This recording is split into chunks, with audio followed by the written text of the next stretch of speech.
You're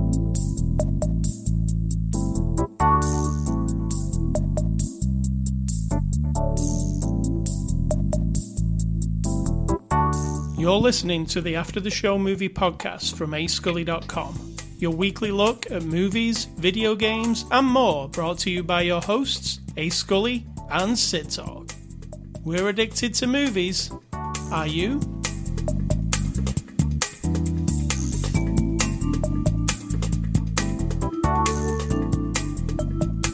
Hello, and welcome to After the Show. Hello, Sid Talk. Hello. I'm putting on a real woohoo. I'm excited. Everything's going great. Because? Remember last week's episode? Do I remember? You'd probably don't. Barely. If you listen to last week's episode, it was less than 30 minutes? Yeah, because I got hit with a very bad stomach bug, literally, as we watched the movie. And then it hung around with me. It's been all week. Yesterday was the first day I felt normal, so it's been 7 days. You then got it 3 days later and had kind of a worse reaction. And now we're kind of on the high of feeling good again. So that's good. Yeah, we're better That's today. the before the after the show week. So we're going to bring you the best show you've ever heard. There's been poo and vomit and all kinds of stuff. Just throwing that out there for you. I want to keep it inside me, that. Terrible. We like to share. Yeah. But today we're good. Yeah, we're good. We just had a stomach bug of some kind. That was terrible. It wasn't the big C word It was not any of the big C's, no. No. It was just the regular one that used to exist before that one. Exactly. Before the after the show discussion, anything? Just us talking about, the origins of the Chainsaw Massacre. Texas Chainsaw Massacre. Yeah, we got round to maybe. that somehow. We got on to horror movies and whatnot. All right, it's Saturday, April the 2nd. This is After the Show 730. We're a movie review podcast. Every week we look at a new movie. This week we're looking at the movie Scream. It's a 2022 movie. Releases on Blu-ray on April the 5th, so you can pick it up this coming week. It's rated R. It's from our friends at Paramount, who sent us a copy for review.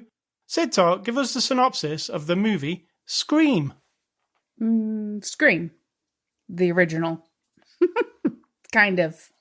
It's got the same name as the original. It does. Has the same characters as the original. Has the same story-ish as the original. Just spoiler. I'm just saying. Yeah. You're not going to find like a twist and a turn of the genre here.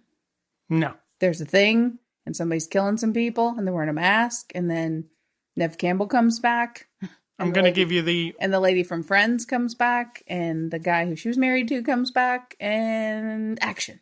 Here's the one off the box.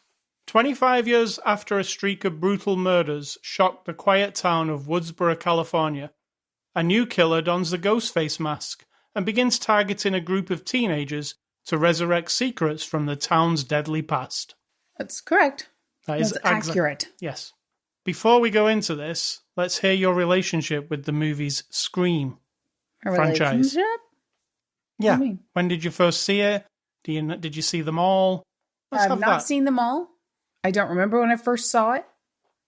What year did the first one come out? 1996. I probably went to see it in the theater, but I don't recall.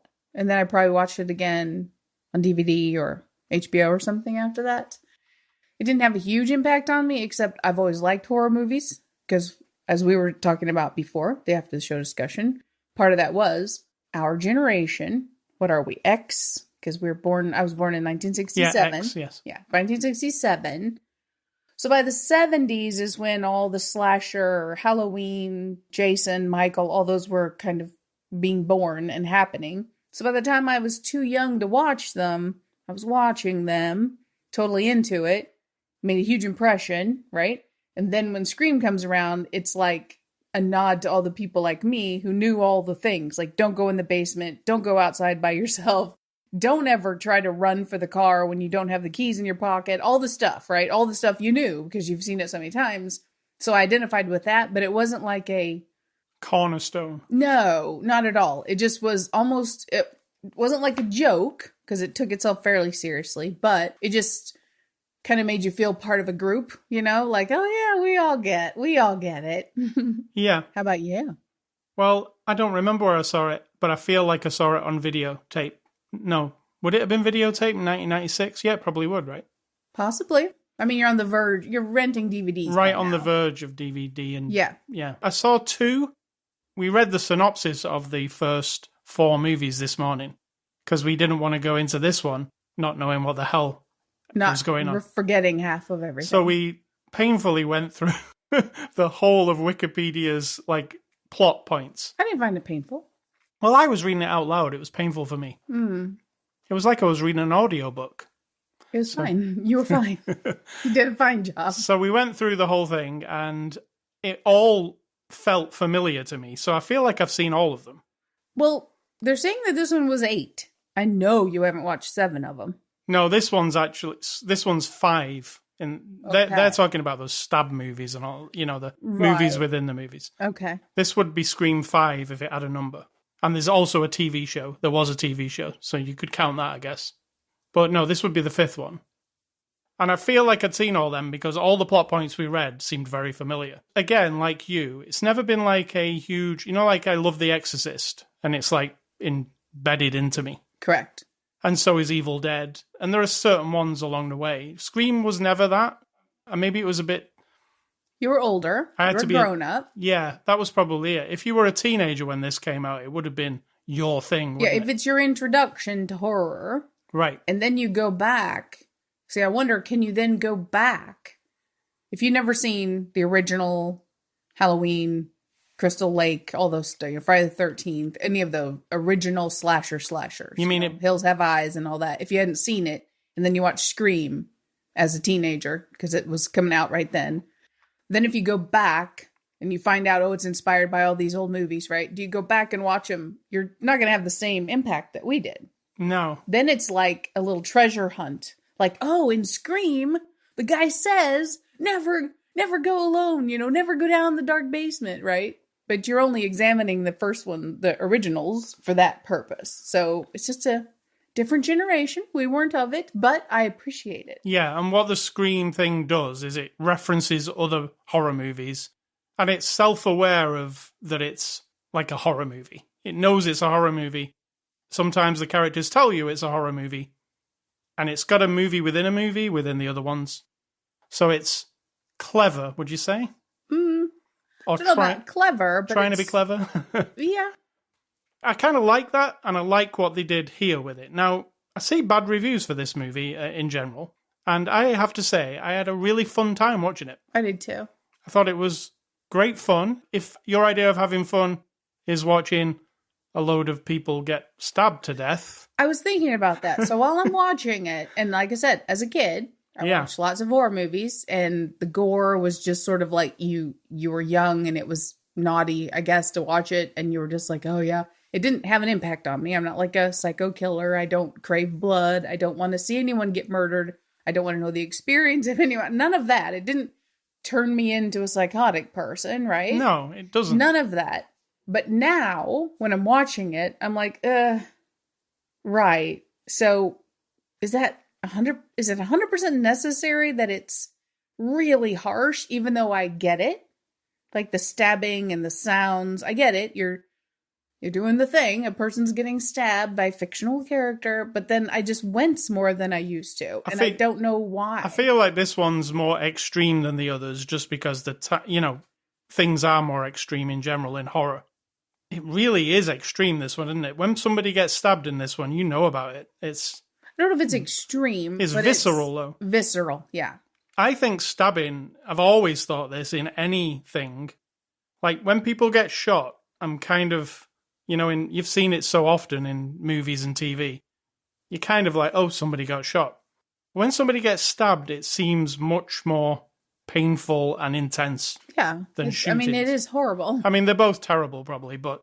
I guess the question is for a lot of people who don't like horror, because horror doesn't always mean gore and violence, but this kind of slasher horror movie, right? The question is, why would you want that image in your head? It's as if you're really watching a person getting stabbed multiple times, and they're grunting and they're crying and they're as they gurgle and die or whatever.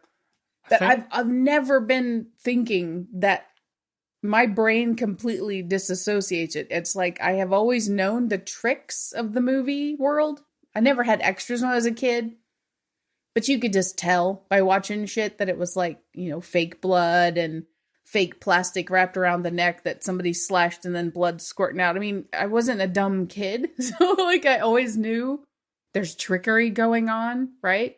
Just like the trick they teach you to put your thumb in a box and put ketchup around it, to make it look like your thumb's chopped off in a box. Have you ever done that?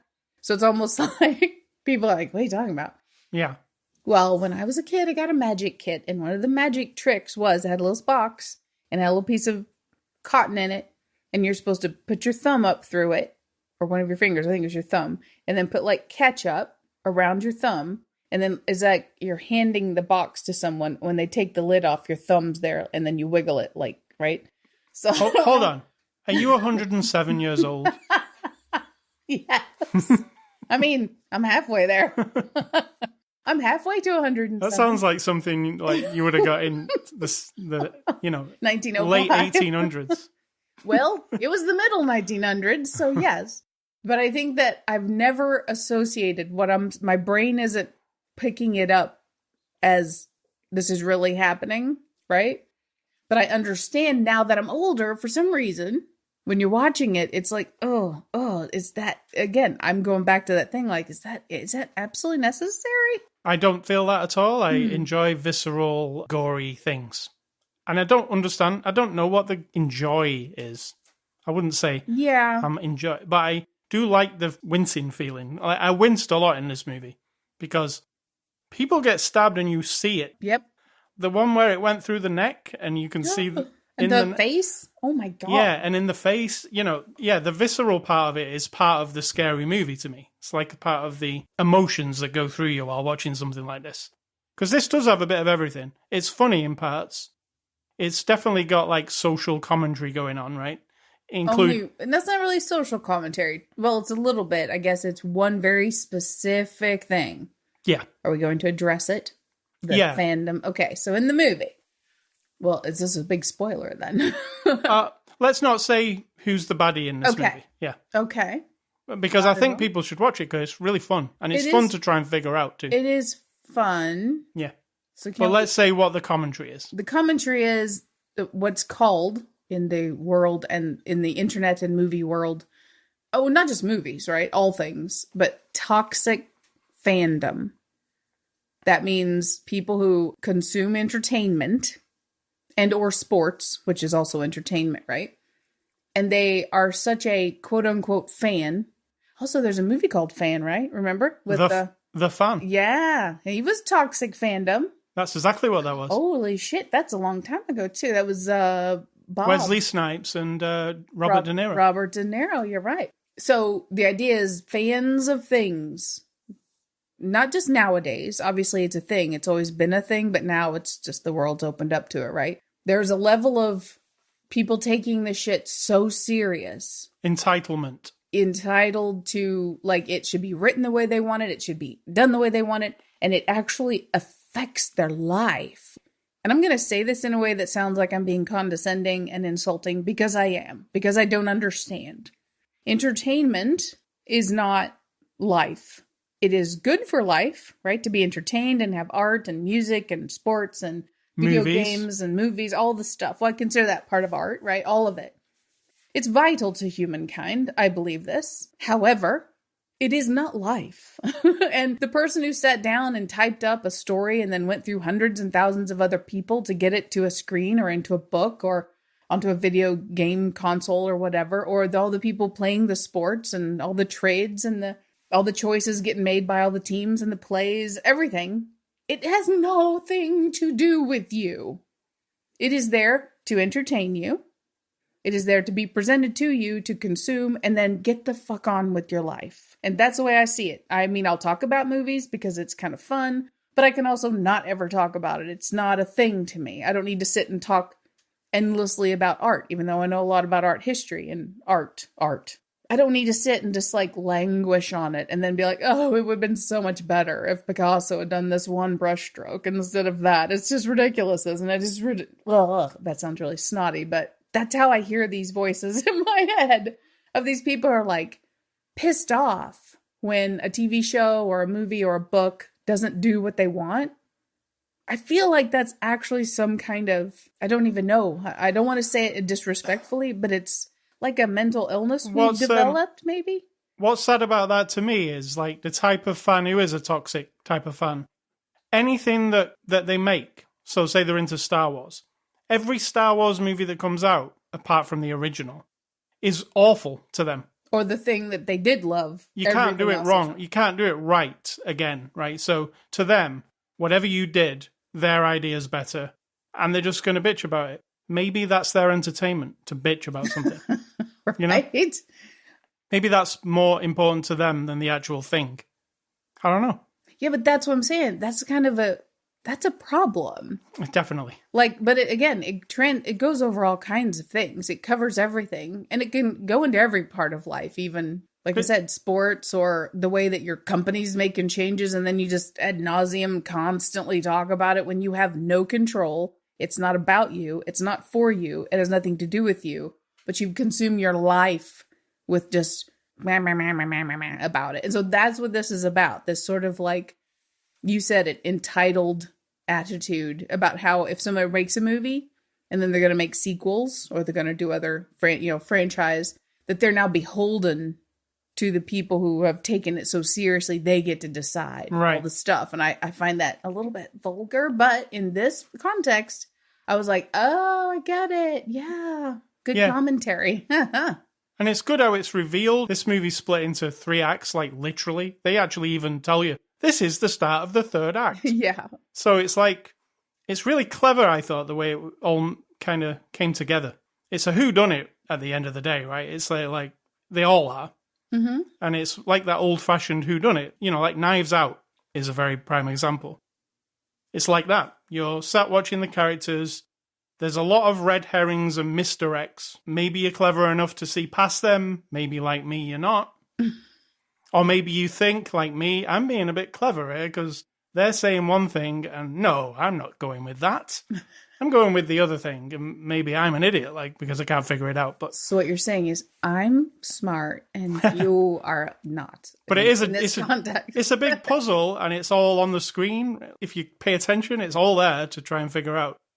And that's what I kind of like about it, because it's old-fashioned in that respect. Very old-fashioned. But then in the middle of the movie, the modern part of it is, it's got this commentary about toxic fandom and how movies should be made and expectations and we're going to kill people who you might not think and all that sort of stuff, right? It plays with all the tropes. So that's what I enjoy about it. That's what Scream is and what it's always been. Is this different to the others? No. Maybe. I couldn't put my finger on it at the end. I was like, is that just a rehash of the first one? I feel like it is, but again, it's enough interesting and the different people to make me interested. They even make fun of, like, they even say specifically, characters, this comes out of their mouths, that, hey, we're the new characters and they're the legacy characters. Yeah. So that comes out and you're like, yes. And, you know, I don't have a huge connection to the legacy characters of Scream, but something inside me when I see Dewey is, I'm like, oh, I remember Dewey. I'm kind of bonded with him in some way. Oh, there's the main characters. It's like when I watch Star Wars. When Luke comes on the screen, I'm like, there's my Luke. There's my Luke. You know? So you felt like there's my Dewey? Weirdly, it did that to me, this movie. But that's just, you know, they're playing with your heartstrings and they're like, look, here's a character you remember from before. But they also make fun of that. So I like that. I thought it was really fun. It is very visceral and gory, but it's a tongue-in-cheek kind of thing, right? The whole thing. It's tongue-in-cheek. However, the performances, and people can laugh at me or be like, oh, right, eye roll. I thought they were really good. Like, there were the people who were supposed to be a little bit over the top and like teenage, none of them could be possibly teenagers. They were just enough of the annoying, over-the-top horror characters, right? Just enough. And then the young lady and her sister, they were really good. Yeah. Like, and then Nev and they're supposed to be at high school, these people, right? Yeah. But you even said at the beginning, why are they all in a bar drinking? Like, they're not, I mean, they're not small drinking town- in somebody's basement. They're in a Small bar. town might let the group of teenagers come play pool, and of course they bring their own booze, which is, so Right. we can't question it too deeply, but I'm just saying they're not teenagers, I don't think. I mean, no, I don't think so either. They're definitely over 20, most of them. I don't know about that, but yeah, well, if they're not teenagers. Maybe not must the be. youngest girl. Yeah, but maybe. At first I thought she was the girl from the Robinsons, but she's not. I can see why you thought that, but Yeah. yeah, she's not. All right, so let's move on to the cast. I don't want to spoil the movie, like I said, so I don't want to go into the ending. Don't want to Okay. watch it. Watch the scream. Nev Campbell returns as Sidney Prescott. What did you think? She was fine. I mean, I'm not that attached to Sydney. So even if they hadn't had her in here, I probably would have been like, okay, that's fine. I did like Nev Campbell as an actress back in the day. There was a lot of movies she was in, right? Was she in You Know What You Did Last Summer? And I don't know if there's like- a lot. There's a few. yeah. So I think you're blowing it up more. I liked her in this. I liked her when she She was kind of like over it. and Like, ugh, Yeah. here we go again, and just got to deal with it. we've also got David Arquette as Dewey Riley. See, my Dewey. You too. David Arquette always, for some reason, I don't know if you feel this, he seems really sad. I said that. Well, I just said it. Yeah, but I said it before you said it. I said while we were watching the movie, he always seems so sad. Is it just his character, Dewey's sad? I mean, Dewey's sad because Well, you watch him on Howard, so you know. he seems funny and jovial on there because he's putting on an act, possibly. Maybe. I don't know. I don't know this person. But Dewey's supposed to be sad. He's had a breakup with his lady and he's in He's the bottom been of a stabbed bottle. 9 times. Yeah, Yeah, he's had a hard time. I liked him in this, let me say. Yeah.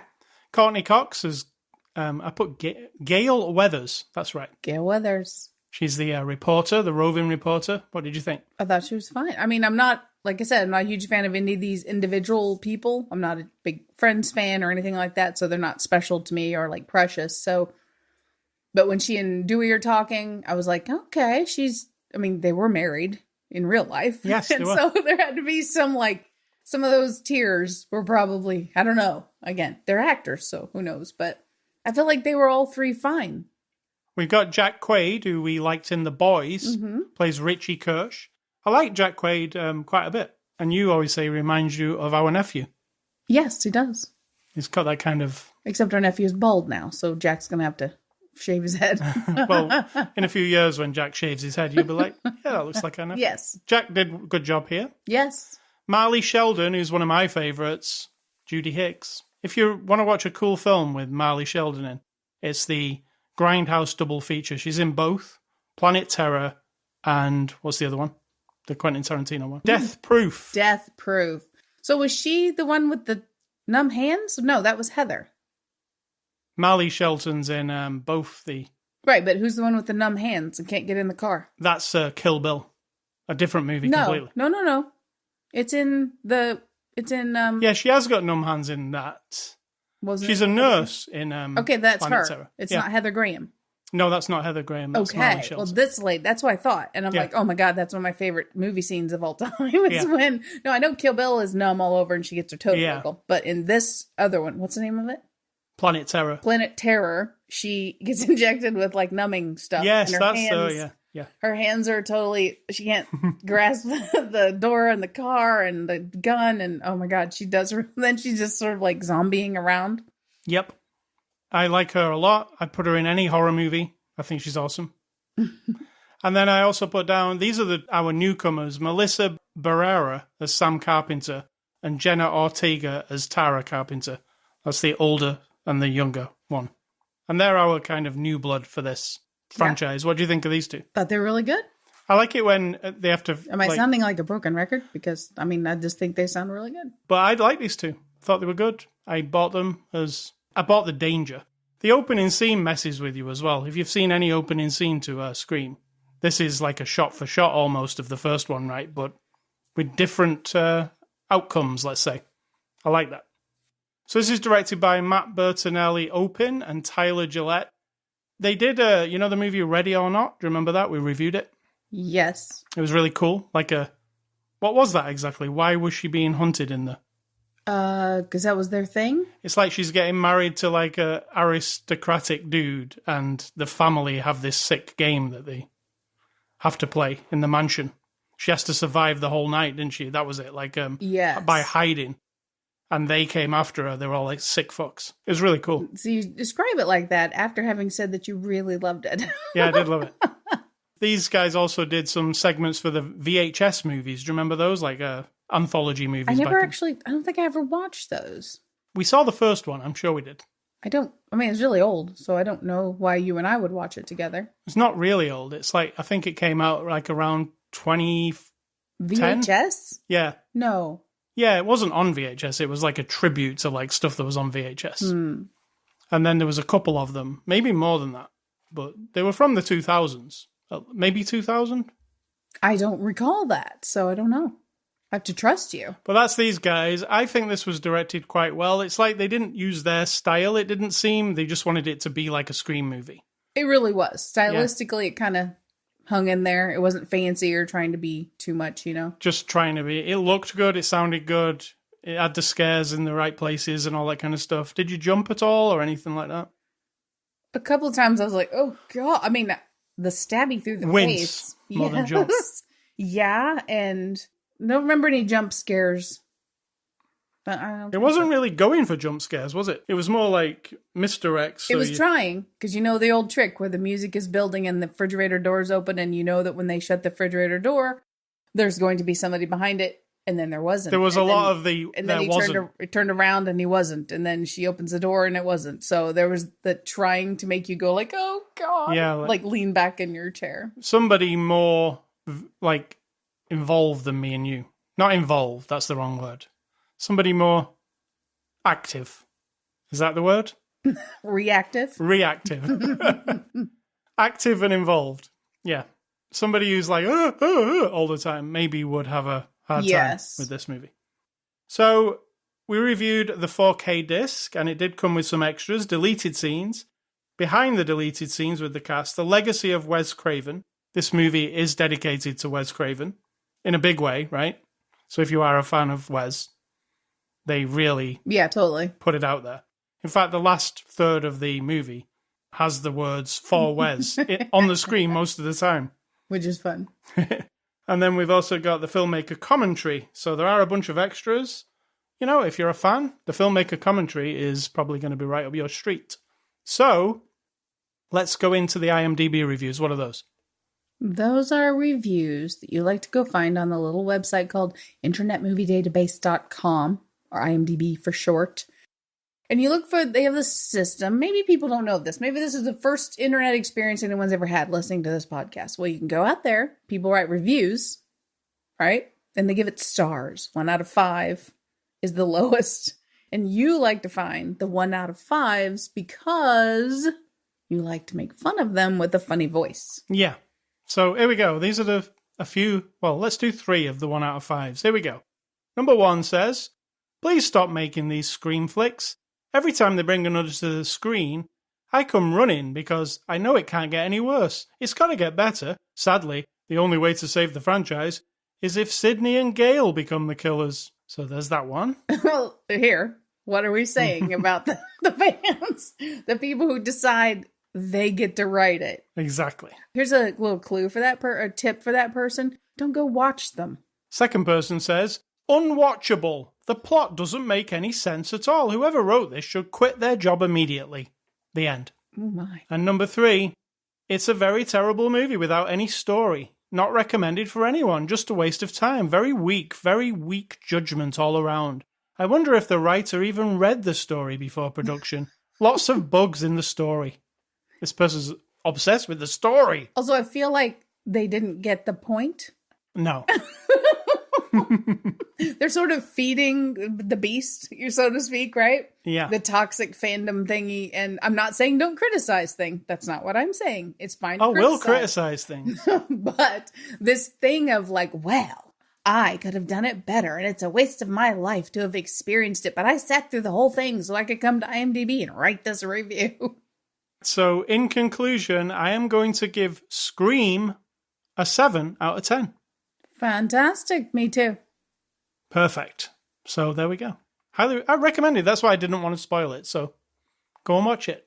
Next week, we're going to review a brand new movie called Death on the Nile. Have you heard of that one, Sidtok? I think so. It's directed by Mr. Kenneth Branagh. You know that guy.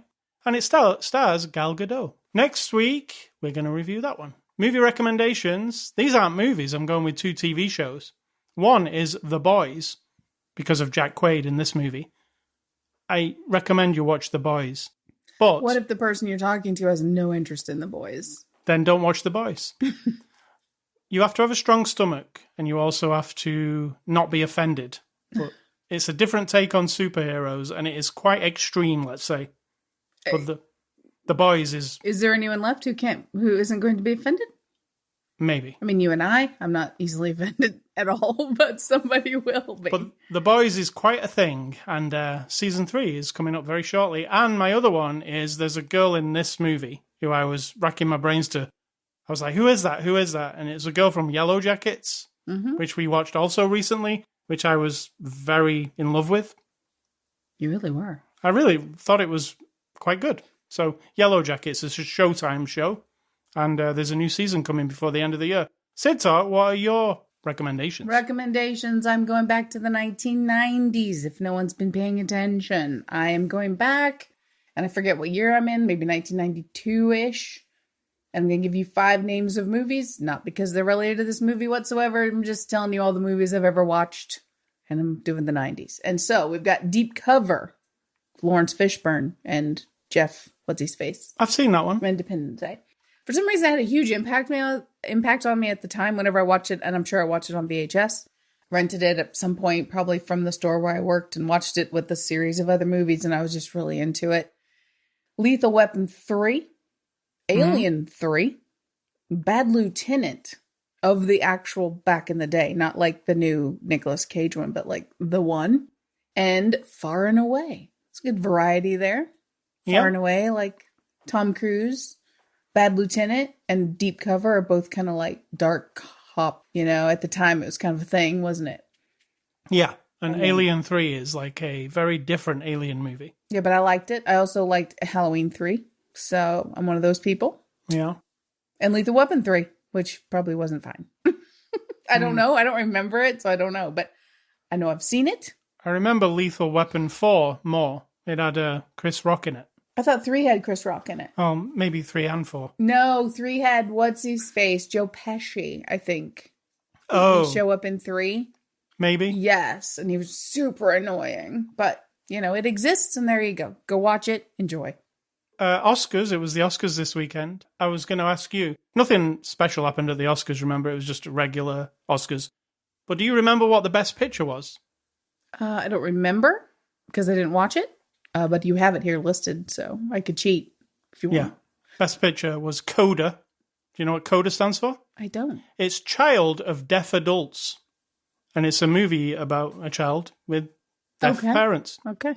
So we were going to see that soon, because it does sound very intriguing. Also, I don't think many people know what the best picture was this year. That's all I'm going to say.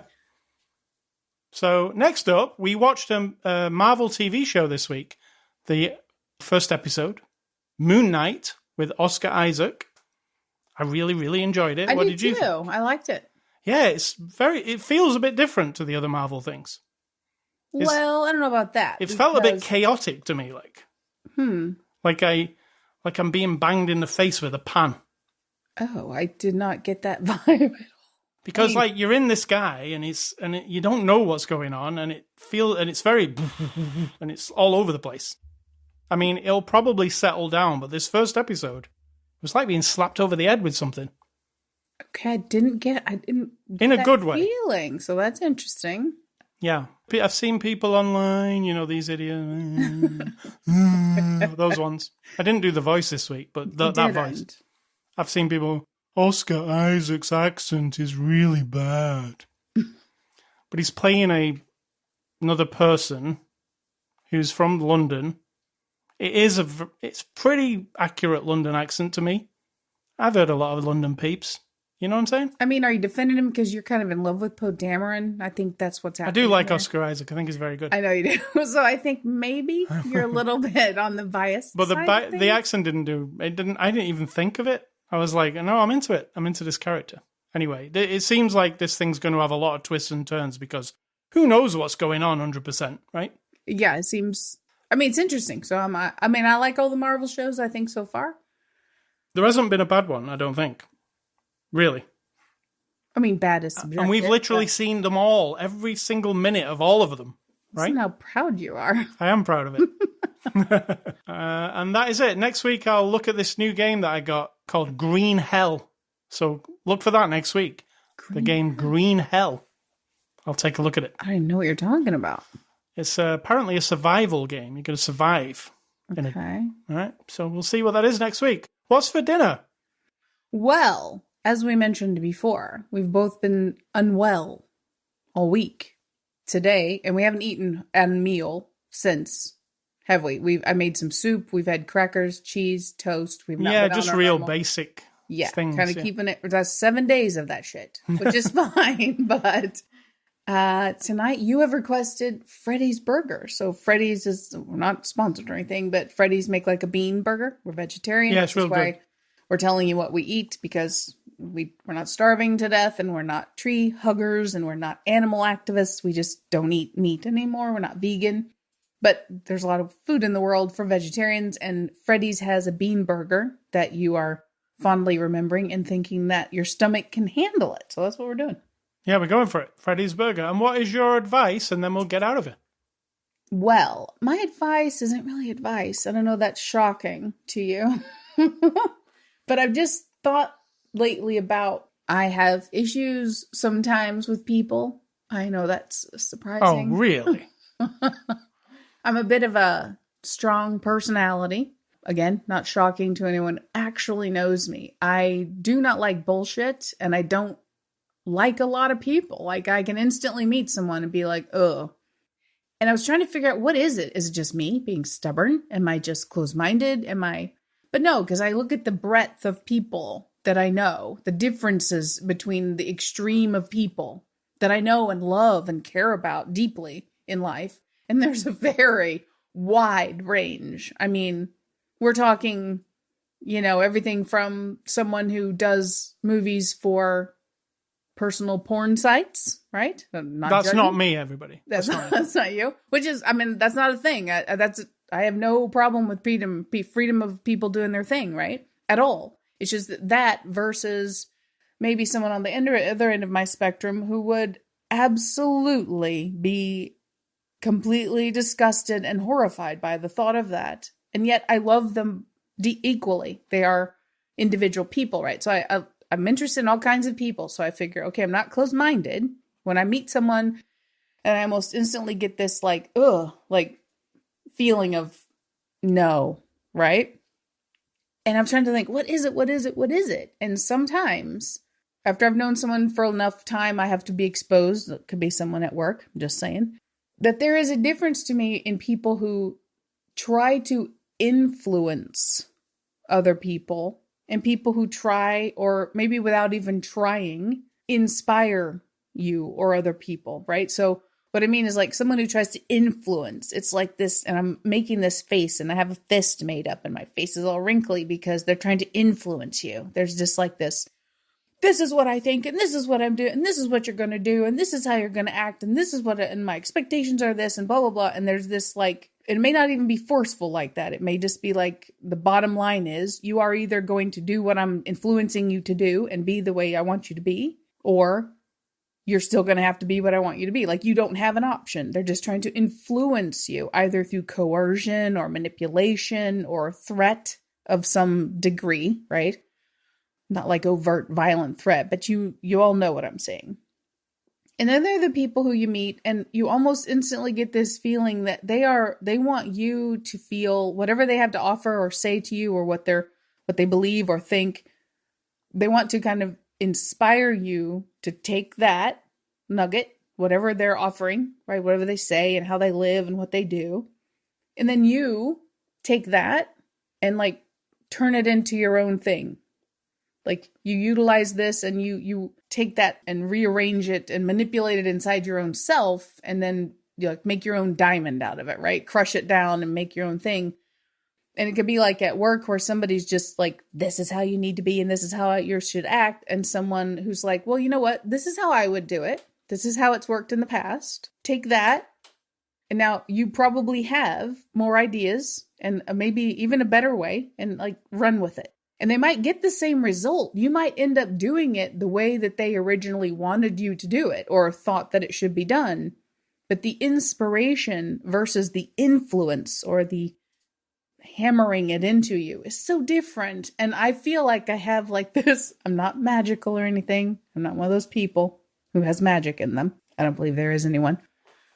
Yeah, what about David Blaine? But I almost feel like I instantly get the vibe from people.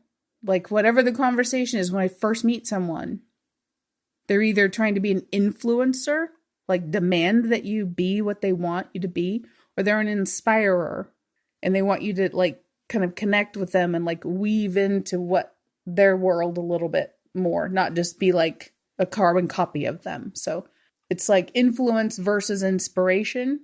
And I would rather not be an influencer because I find that super obnoxious anyway in the world today. But well, you're on this show, so you are an influencer. I'm not an influencer. If I've influenced anyone's opinion on any movie, then that's not my problem.